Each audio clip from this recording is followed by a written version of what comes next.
As of hotfix 19.11.4, information about Banshee is now actually in the game and viewable.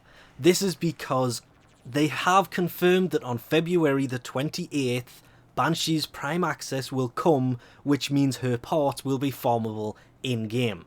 This was a huge thing yesterday, and today they released it to the winners of the Prime giveaway. That's DE's Prime giveaway. And those who won week early access to the next Prime Access now have Banshee Prime. So she is technically in the game, but I cannot remember how many there was that actually won that. It was either 50, 150, 250, it was something like that. 50 sounds about right. I really cannot remember, and I tried looking it up and couldn't really find that much information on it, which was weird. But anyway, the fact that you can now actually go in and look at her as she's rotating in front of us there on that podium thing, you can see that she actually has 65 armor. This is kind of huge because I've said it since the original leak came out. If she doesn't have 50 armor, she's going to suck. When the images came out a week and a bit later, same thing. If she doesn't have 50 armor, normal Banshee's going to be as usable. Okay, she may look nicer, but if you've already put your formers into Banshee, there's no point getting Banshee Prime unless she has 50 more armor. 50 armor or more, I should say. She actually has 50 more armor, hence I had to quickly correct that one.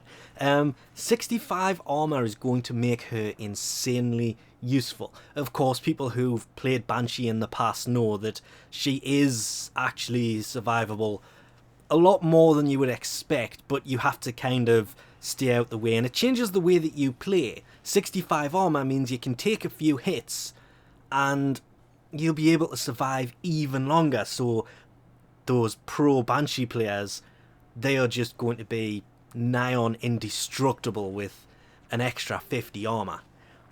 But this isn't all, because Helios Prime, even though that light blur in the middle is just overly bright and you can barely make out details, has also been able to be seen. Unfortunately, there's no stats here for him.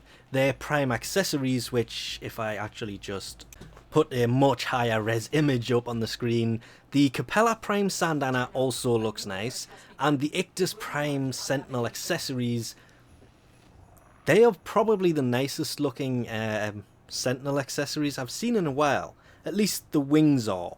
I'm not too sure about the face mask. It kind of, on Helios, any kind of face mask can look out of place fairly easily. But this has also allowed us to see the stats of the Fauna Prime, which has nearly 300 impact, but more importantly is 30% crit chance with a 2.5 times crit multiplier, which means this thing is going to be huge. And it also answers if it's going to be a primary or a secondary.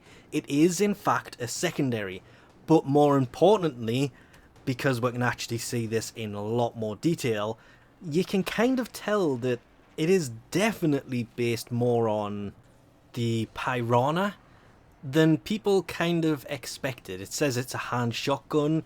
The Euphora thing is also a shotgun, but that's a Prime version, this isn't.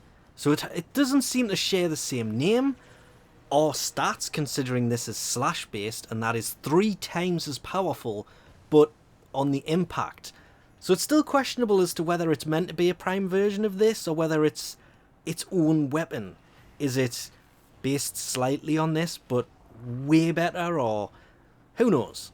I do think at this point my hype has finally moved from Helios Prime being something I pretty much use all the time, with the new Sentinel coming out and kind of pushing my use of Helios out the window. But it's moved my hype as well over to Banshee, because that extra armor means she's going to be a lot more useful. Like, a lot more useful. And she does look pretty nice. Kind of looking forward to this more. I'm getting more and more jealous of those lucky few who have access to her now, whereas the rest of us all have to wait until the 28th of February. Oh, that sucks. I want her now. Anyway, we'll leave this off here for now. Thanks for watching, and I'll catch yous next time.